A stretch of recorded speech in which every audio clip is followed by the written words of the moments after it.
What up and good morrow, motherfuckers. Well, okay, that's the wrong way to start out a video where you're going to talk about the Bible. I already apologize, Christians. I don't know how to speak to you guys.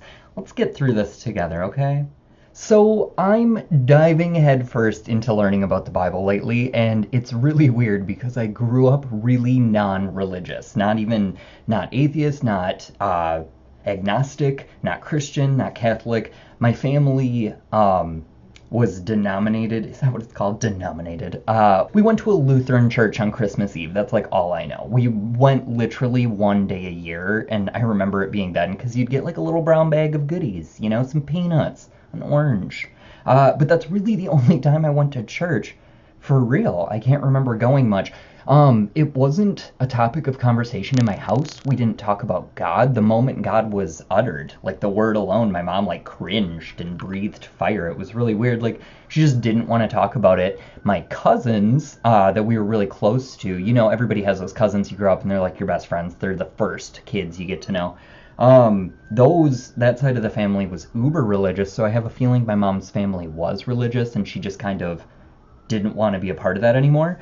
So we just grew up not really studying religion and kind of having a self-based faith, I guess, because all of my family believed in like a higher being, a God that you would pray to, but we didn't need to go to church to do it. I didn't press my beliefs onto anybody. I never talked religion. I didn't give a shit until like later on, like more recently. And I think it's because my boyfriend was raised like uber religious, like get the belt. No, I'm kidding, but am I? No, but for real, with him being aware of the Bible and telling me like how bad it was being raised in it and being gay. And let's call a spade, a lot of kids are raised in religion differently. So even if you believe a religion is amazing and beautiful, it depends on the environment that a kid is raised in that religion that really determines how that religion is going to play into the individual's role. But honestly, I don't want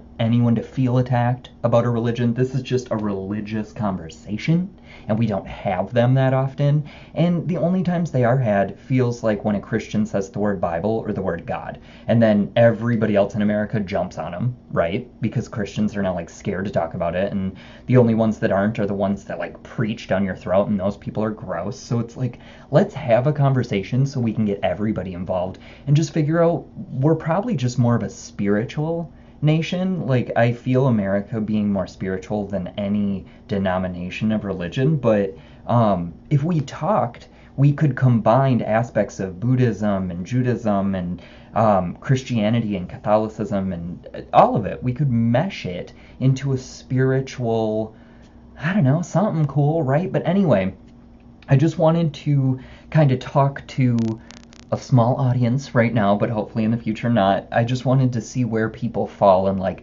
how do you think your religion plays out in your daily life? Because what I'm more interested in, other than learning all the little anecdotes and the proverbs and all that stuff, I want to know how you see it incorporated in your daily life. Like, that's kind of what I'm stumbling upon with the Bible right now.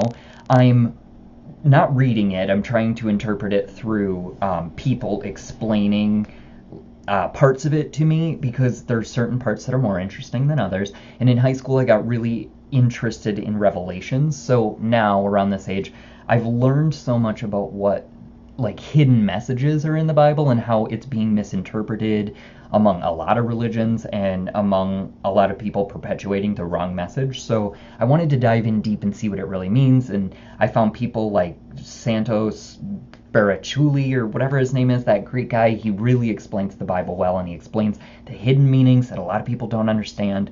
And there's people like that out there on YouTube, and they really helped me find an interest in even giving a shit, because I really didn't. Other than Revelations, I was never interested in shit about shit, right? I didn't believe in Adam and Eve. I was like, come on, y'all, come on. I can't. But it's interesting because that is a real story. It's a real story, and it came from something. It means something, and it means far more than we even think. And I think a lot of the things in the Bible we relate to, oh, what does that mean?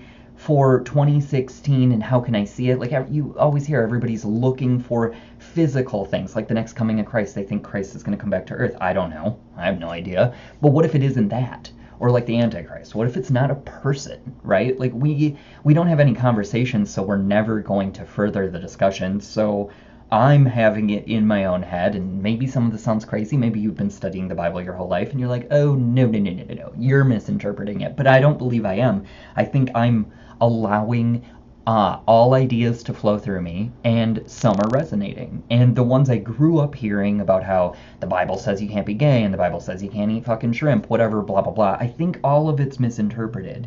Okay? Like, I don't think when God says a man shall not lie with another man like he lies with a woman, I always joked and said, yeah, because you have to flip him over and do it in the ass. But that's, like, it's fun. But I think there's deeper meaning than that, and we don't take time to dissect, and that's what's really cool. And I think with Revelation specific, it's so fascinating because you really can see that playing out right now. And it's also fascinating because it just has to deal with what all aspects of Hollywood deal with, and that's an antagonist, right? And humanity is constantly dealing with an antagonist because we can't function without one. If you watch The Matrix, if you're a fan of those movies, I think it's the Architect or the Oracle, I think it's the Architect, talks about how when the first two Matrixes were created, they were perfection. There wasn't an antagonist, but humanity didn't know how to survive without that. So we need conflict. Otherwise, we can't enjoy bliss. I don't know. Isn't that fucked? But see, that has me thinking, okay, is the Bible also talking about different races that have lived here? Maybe it's not all human. Has it also talked about technology? And this is so interesting. It really opens the floodgates. I think everything's connected. Chakras, religion, your health, government, politics, what we're doing in the future, technology, all of it's related, and it all comes back to a source. And I think that is really, truly just what God is. He is the point in consciousness that everything stemmed from, like the beginning. And I think that even when you relate to the Big Bang, I don't even think of the Big Bang as being an event that happened. I think it's like that moment you wake up. It was like God waking up, right? Or something. Like, it's just, I don't think it was an explosion in space. I think space had to exist for there to be an explosion. It was just, it's really confusing, Avi, for me to explain. Maybe it's easy for you. I don't know. But, all of this stuff is fascinating to me, and I really wanted to make a video. I'm fascinated by everything from the locusts. Sometimes I think, like, what if the locusts in our day and age are just going to be drones? What if it's just thousands of drones in the sky and engulfing the sun and, like, doing everything it talks about? Or, like, when it talks about the 4 horsemen of the apocalypse. And it's really fascinating deciphering, well, could those be people, or are they countries, or are they politics? Like, a lot of people, there's the Red Scare, and the second horseman that comes out is riding a red horse, and communism could be the red horse because the red horse is war. And then people have correlated the black horse, the third one, who brings along famine, is seen as capitalism. So that would be America, and how it's greedy and it sucks everybody's everything dry until it takes all of your day's worth of earnings to buy one meal. And that's what the third one does. And the fourth one is the pale. Some people color it green, and they think it's the world government, so that's what we're heading into. I don't know, like, this stuff is fascinating to me, and yet we don't talk about it. It also relates to all that Illuminati crap everybody always talks about, and throwing up the all-seeing eye or the triangles, and that's just kind of fascinating. A world government, I could see it. I mean, we're heading there already. And I was looking at something that was talking about, I'm not sure if this is even true, I didn't look into it enough, but talking about President Obama taking over as the leader of the UN in January of 2017. That just sounds a little too maniacal and like, I am the leader of the world. Like, I don't, it makes me nervous. But there's plenty of stuff. People talk about Jesus walking on water, and how if you're in a higher consciousness and string theory is real, it's like walking on a layer of strings. Anyway, there's so many ideas for people with all sorts of religions. It doesn't stop at Christianity. And all I'm thinking is let's get a conversation going and connecting the dots with what Buddhists have figured out and what Hindu has figured out and what Christianity's figured out. And let's mold it into this beautiful idea for what humanity can really decode the Bible with. Like, I really do think it's a message to help save us. I really do. I don't think it's anything that's put here to scare other religions. I don't think it's a book that was given to humanity with an ill will. I think it's really just meant to help everyday people fight out of this like oligarchy we're stuck in right now. And I don't think it's ever been different for humanity. I think there's been periods of revolt where we took over government and we took the power back, and I think that's the only way for humanity to thrive on Earth is during periods of peace, after war, after dictatorships are ruined, and stuff like that. And I think we've learned the lesson. We know what we need to do in the future, and yet we don't do it. We allow ourselves to be cattled along, just going along with the ride, and I don't understand. And I think that's what the Bible is telling you to revolt against. It's saying be an individual, be liberated, and know that every bit of happiness you can ever find on the outside is within you. So once you start fulfilling inner happiness, it'll emit outwards. We'll all be doing it, and we'll be a peaceful nation. No more war, none of this stupid border control, no white skin versus black skin, none of this shit will exist, because we'll be at peace with ourselves. And that's really truly the message in that Bible. I swear. Like, there's meanings and there's stories and there's layers, and it's crazy complicated to decipher. There are people who dedicate their lives to deciphering that fucking book. So don't kick yourself when you can't. Don't be mad when you can't figure something out. And don't think you have it figured out. That's key, because the moment you think you got it is the moment you're going to become arrogant and or ignorant, because you shut out other ideas. And people have some brilliant shit. If I would have shut ideas out when I was in high school and only had interest in Revelation because it reminded me of a fucking novel, you know, like a really cool movie, then I wouldn't have allowed myself to even consider learning what I'm learning now. And I think what I'm learning now is so fascinating. You don't have to dive headfirst and call yourself a Christian or choose a denomination of religion. I don't consider myself religious. I think these individualized religions are monetized and they're greedy and they're evil. I really do think they came out of a place of love, and yet they're rooted in evil because they're about money and the monetary system, and they function around the Vatican, and that's where evil stems from on this fucking planet.